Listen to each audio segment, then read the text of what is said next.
तो हम पढ़ रहे थे सन और अर्थ का डिस्टेंस, है ना। तो इसको जो सन और अर्थ का डिस्टेंस होता है उसको लिखा जाता है 1 एस्ट्रोनॉमिकल यूनिट, 1 एस्ट्रोनॉमिकल यूनिट, ठीक है। 1 एस्ट्रोनॉमिकल यूनिट कितनी होती है, मतलब आपसे पूछा कि सन और अर्थ का एवरेज डिस्टेंस बताओ, तो बेसिकली हमें एक सिंपल सा हमारा फंडा है कि अगर स्पीड निकालनी है तो डिस्टेंस बाय टाइम से निकाल लेते हैं। बट आपने बोला जी स्पीड तो पता है सन से जो लाइट आती है अर्थ पे, बट टाइम तो नहीं पता। अगर टाइम भी नोटिस किया गया, टाइम जो था वो था 8 मिनट लगभग 20 सेकेंड, ऑलमोस्ट अगर लिखें तो इसको 500 सेकेंड हो जाएगा। कितना हो जाएगा? 500 सेकेंड। तो अगर आप इसको v कितना है हमारा 3 × 10⁸, ये लाइट की स्पीड है ना, यहाँ से यहाँ पहुँचने की। ये लाइट आई भाई, ये लो आई, चली चली चली चली, ये आ गई भाई, आ गई। तो ये लाइट जो आई इसकी स्पीड कितनी है 3 × 10⁸। तो अगर आप इसको टाइम से टाइम से अगर आप इसको आप मल्टीप्लाई करोगे तो ये लगभग कितना आएगा 15 × 10⁻10 2, और इसको लिख लो ऐसे। तो आपकी बुक में आपको जो सन का डिस्टेंस मिलेगा, इसको d ना लिख के इसको लिखा जाता है 1 AU, सॉरी इसको मैं से लिख दूँ 1 AU 1.5 × 10⁻11 मीटर। ये है 1 astronomical unit, the average distance between sun and earth, right.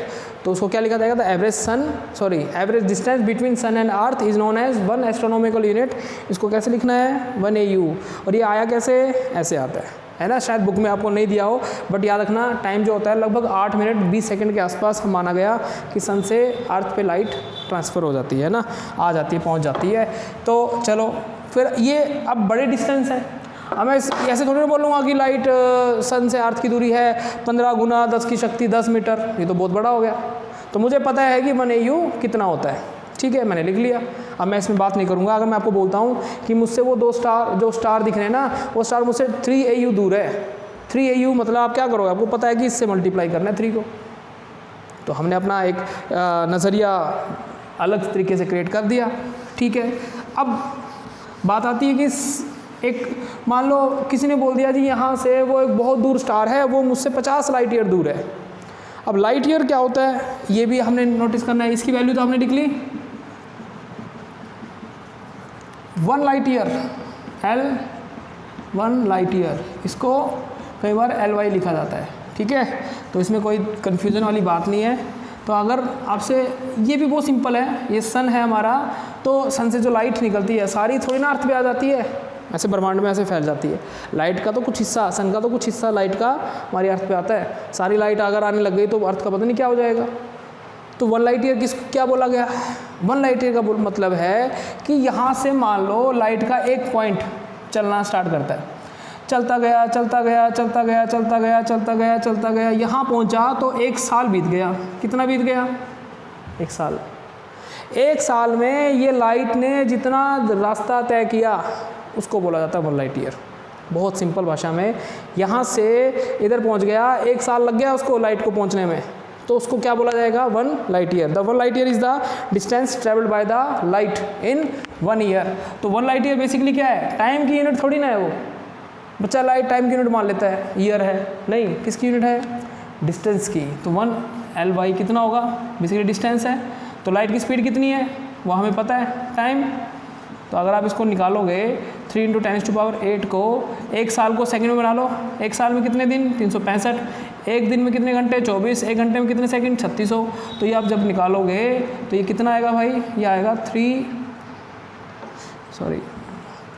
9.26 × 10⁻15 metre almost, ठीक है, 9.26 या 9.36 इतना वैल्यू। अगर आप इसको मिलाओगे, अगर जब निकालोगे तो ये वैल्यू आती है।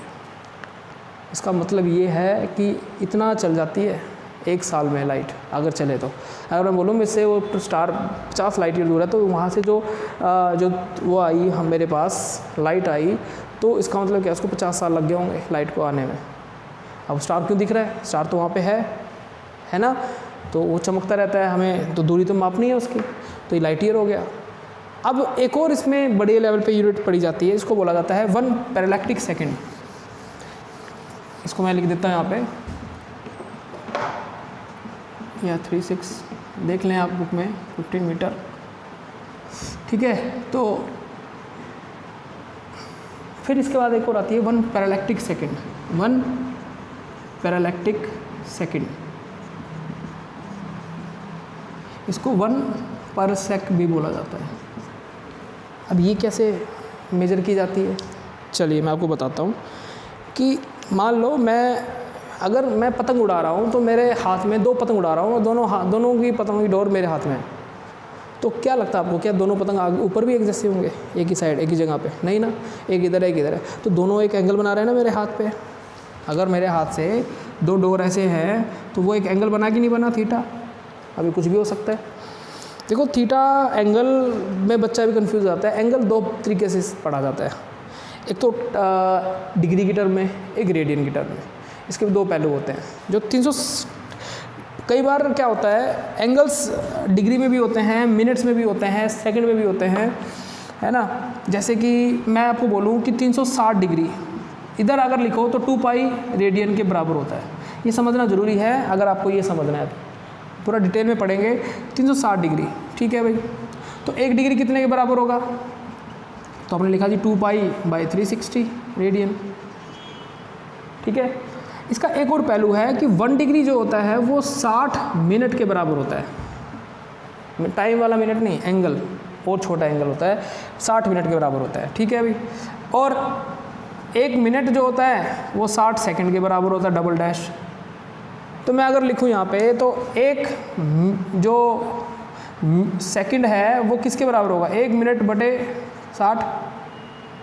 और 1 मिनट किसके बराबर है, 1 मिनट अगर यहाँ लिखूँ तो 1 डिग्री बाई 60। तो अगर मैं इसकी वैल्यू यहाँ रखूँ तो कितना आएगा, 1 डिग्री बाई 3600। ये समझ में आया? तो हम इसको आप भी पढ़ते हैं और यहाँ भी पढ़ते हैं, ठीक है।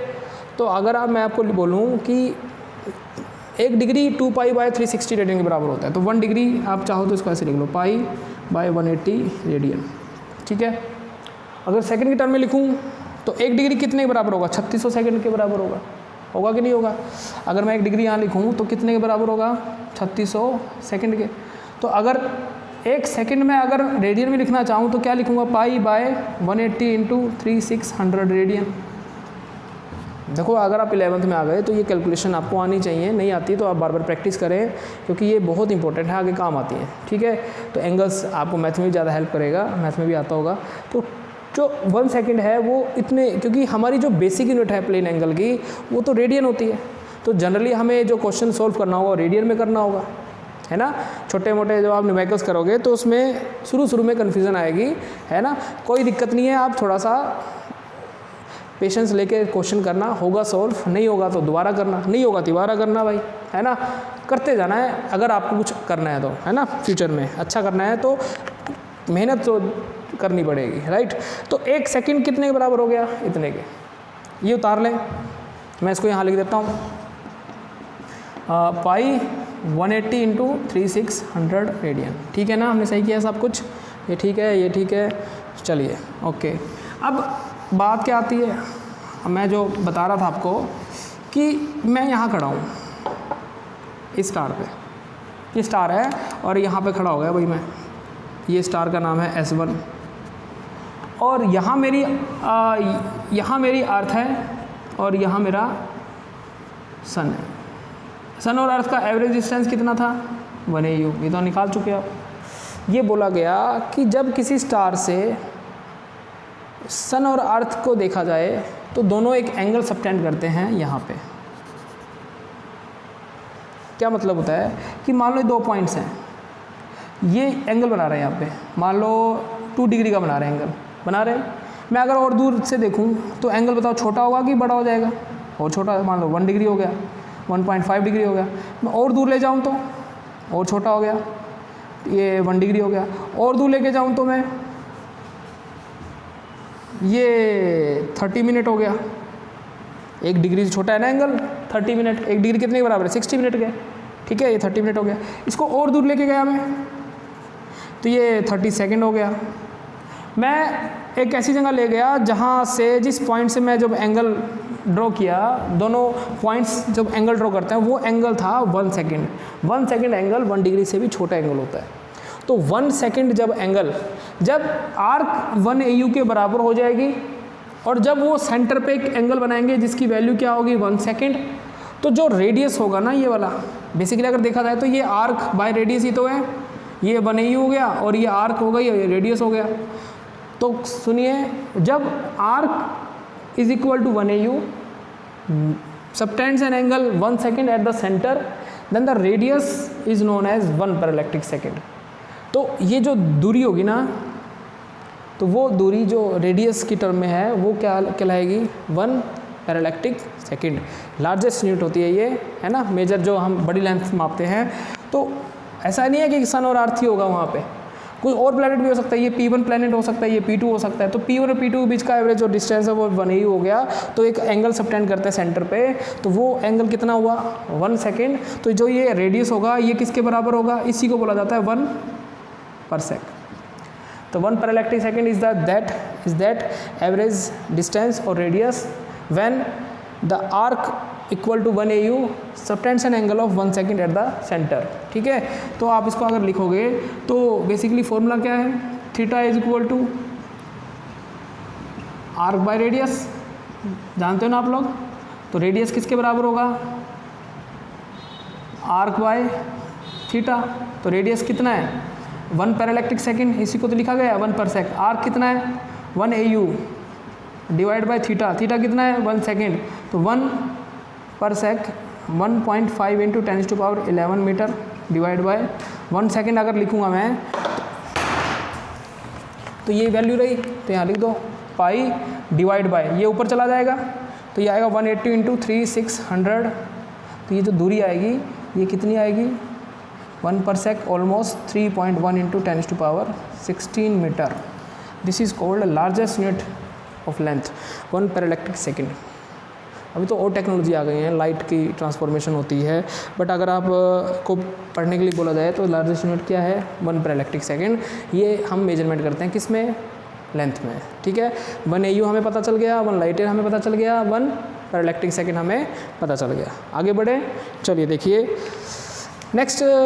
जैसे कई बार इसमें ही पूछ लेते हैं कि बताइए 1 पैरालैक्टिक सेकेंड कितने लाइट ईयर के बराबर होगा। तो ये तो कोई रिलेशन है जस्ट जनरली, आप चाहो तो निकाल भी सकते हो इसको। सॉरी 16 आएगा 1 पैरालैक्टिक सेकेंड पर सेक। टाइम देख के ये मत सोचना कि लाइट ये डिस्टेंस, सॉरी टाइम की यूनिट है, ये डिस्टेंस है बेसिकली। ठीक है, तो 1 parallactic second divide by 1 light year, तो इन दोनों की वैल्यू रख दो। तो ये आएगी 3.1 इंटू 10⁻16 डिवाइड बाई 9.36 इंटू 10⁻15। ठीक है, मीटर से मीटर कट गया तो आ जाएगा ना 1 पैरालैक्टिक सेकेंड, है ना, ये कट जाएगा तो ये आएगा 3.1 into 10 divide by 9.36 light year. Calculate कर लेंगे आप। ऐसे अगर आपको बोला जाए 1 पैरालैक्टिक सेकेंड कितने एस्ट्रोनॉमिकल यूनिट के बराबर होता है तो वो भी कर सकते हो आप, या 1 लाइट ईयर कितने एस्ट्रोनॉमिकल यूनिट्स के बराबर होता है वो भी कर सकते हो, उल्टा भी कर सकते हैं। ठीक है, आना चाहिए आपको।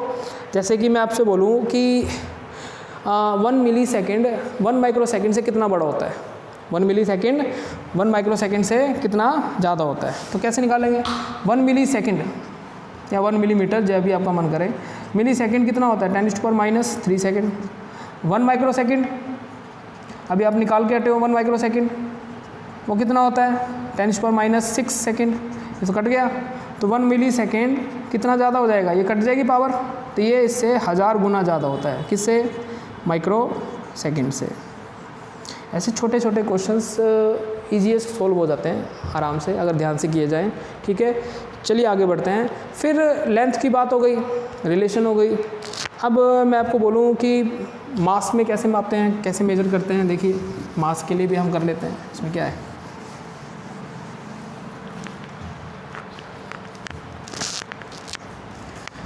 मेजरमेंट इन मासेस। मास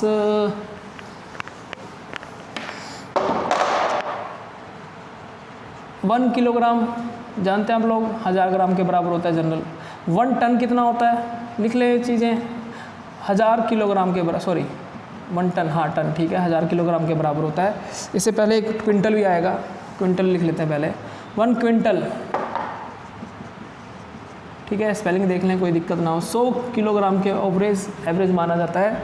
1 टन या मैट्रिक टन भी बोला जाता है इसको, ये होता है 1000 किलोग्राम के बराबर, ठीक है, 1 टन। ये तो हमारे जनरल हमारे जो लाइफ है उसमें हम जनरली फिजिकल तरीके से हम इसको यूज़ करते हैं, क्विंटल, टन। स्मॉलेस्ट यूनिट्स भी होती हैं। स्मॉलेस्ट यूनिट क्या होंगी मास की? स्मॉलेस्ट इन द सेंस जैसे कि हमारा स्मॉल यूनिट एटम हो गया, न्यूक्लियस हो गया। जैसे कि एटम का साइज़ भी होता है, मास भी होता है।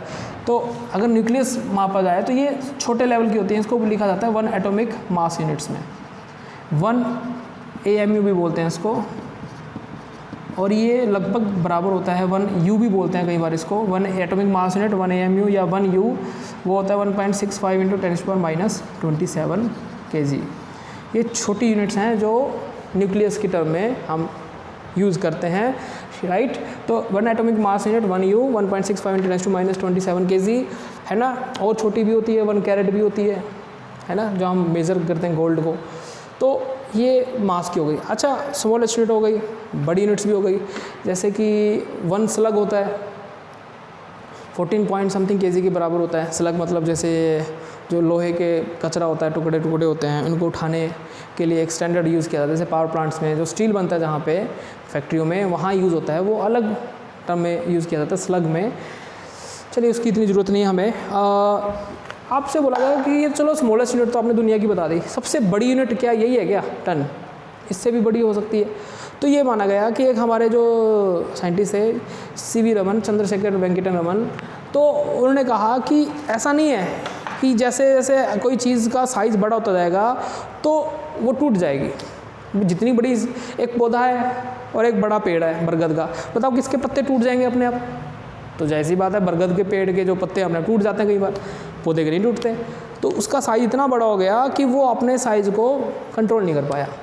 तो ये तो नियम है नेचर का, जैसे जैसे कोई चीज़ बढ़ती है ना तो उसका टूटना संभव है, ठीक है। तो ऐसे ही बोला गया कि मास, कितना बड़ा मास हो सकता है हद से ज़्यादा कि वो स्टेबल रहे। तो उन्होंने बोला, उन्होंने एक लिमिट बनाई, उसको लिखा जाता है 1 CSL, इसको लिखा था 1 चंद्रशेखर लिमिट। 1 चंद्रशेखर लिमिट जो है वो लिखी गई 1.44 टाइम्स मास ऑफ द सन। सन का इतना हिस्सा अगर आप लें तो वो एक ऐसी यूनिट है लार्जेस्ट जो अपने आप में स्टेबल है।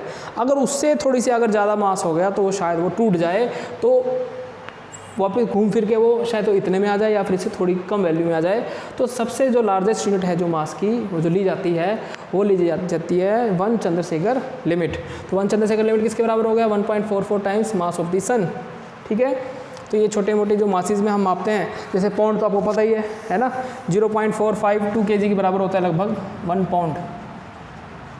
0.456 kg के बराबर होता है। आधा ग्राम हो गया है ना, 1 किलो का आधा हो गया ना, 500 ग्राम से थोड़ा सा कम हो गया। देख लें आप इसको वैल्यू को, एग्जैक्ट वैल्यू क्या है बुक में, राइट। तो मेजरमेंट ऑफ मासेस हो गई। आगे हमने पढ़ना है मेजरमेंट ऑफ टाइम। तो टाइम क्या होता है, जैसे कि हमारा नेचुरल एक दिन कितने टाइम के बराबर होता है? 24 घंटे के बराबर होता है। जैसे कि हमारे सन की जो दूरी है अर्थ से, अर्थ चक्कर काटती है, तो उसका टाइम पीरियड कितना है? तो उसका टाइम पीरियड है 365 दिन, है ना। तो एक जो हमारा सोलर डे होता है वो 24 घंटे का होता है। ऐसे लूनर मंथ भी होता है। हमारा जो चांद जो है हमारे अर्थ की जो चक्कर काटता है उसका टाइम ऑलमोस्ट 27.3 डेज़ है। तो 27.3 डेज़ के आसपास वो अपना एक पूरा चक्कर कंप्लीट कर लेता है।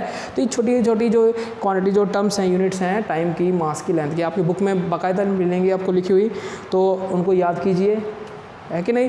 तो ये चैप्टर में जस्ट यही बताया गया है कि मेजरमेंट कैसे करते हैं, राइट। जैसे प्रेशर हो गया, मेरे ऊपर हवा प्रेशर लगा रही है, बताओ कितना लगा रही है?